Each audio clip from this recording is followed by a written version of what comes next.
Earmarks? A dirty word on Capitol Hill, but not grants. And according to an explosive new report from the Conservative Heritage Foundation, the number of grants approved by the administration for localized projects were at their highest the same months Congress was debating massive pieces of legislation. Look at the spikes on the chart.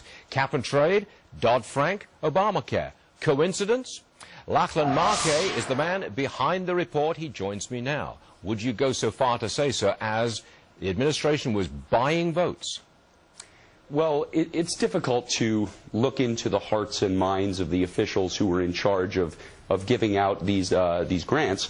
But certainly, the chart you just showed, it suggests a correlation that certainly raises a number of pressing questions that I think are appropriate to ask of the administration. Well, actually, those questions were asked of the administration. Jay Carney was asked at a news conference today. I want you to listen to his response about your report.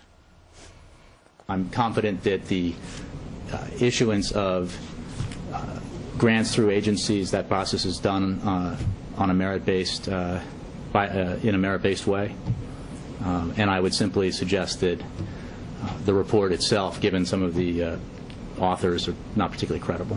Whoa, now, sir, that was not particularly credible. He's having a go at you. What's your response to that?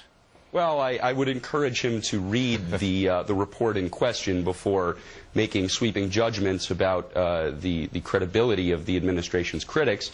But again, I'm not surprised that he said that these grants were made on a merit-based, they were merit-based grants.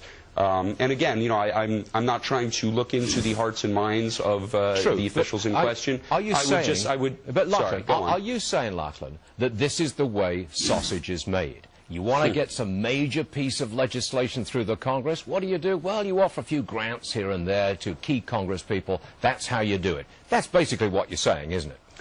Well, that has been suggested. What I'm saying is that this is what happened. Look at the data.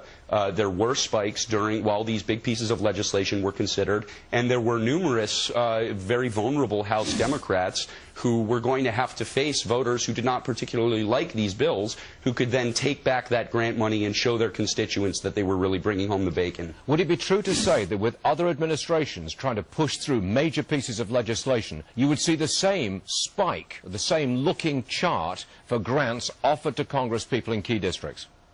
Yeah, of course. It's a tool that's been used by many administrations. So is it a question of degree? I mean, is it a question of degree? Was there more of it with this administration, with those three pieces of legislation, that you would expect in other administrations?